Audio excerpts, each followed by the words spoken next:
भगवत गीता से पूछोगे परम ईश्वर कौन है, तो जवाब मिलेगा कि श्री कृष्ण ही परम ईश्वर है।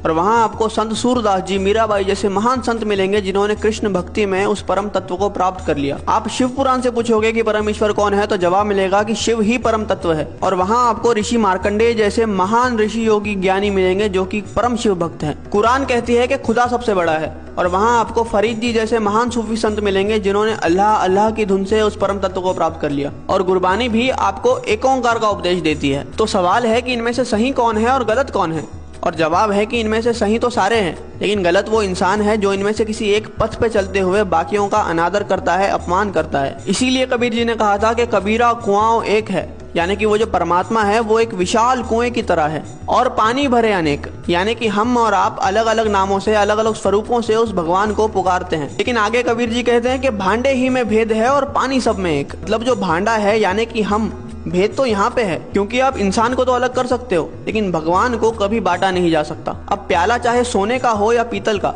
उसके अंदर जो पानी है वो तो अंत में प्यास ही बुझाएगा। लेकिन अगर हम इस बात पे लड़ने लग जाए कि किसका प्याला ज्यादा बेहतर है, तो ना हम पानी पी पाएंगे और ना ही अपनी प्यास बुझा पाएंगे। जैसे दुनिया में हर जगह पे अलग अलग भोजन खाया जाता है, लेकिन हम कभी भी किसी और से जाकर इस बात पे तो नहीं लड़ते कि आप हमारी तरह भोजन क्यों नहीं करते, क्योंकि हमें पता है कि चाहे भोजन अलग अलग है लेकिन उसकी भूख और हमारी भूख एक जैसी है।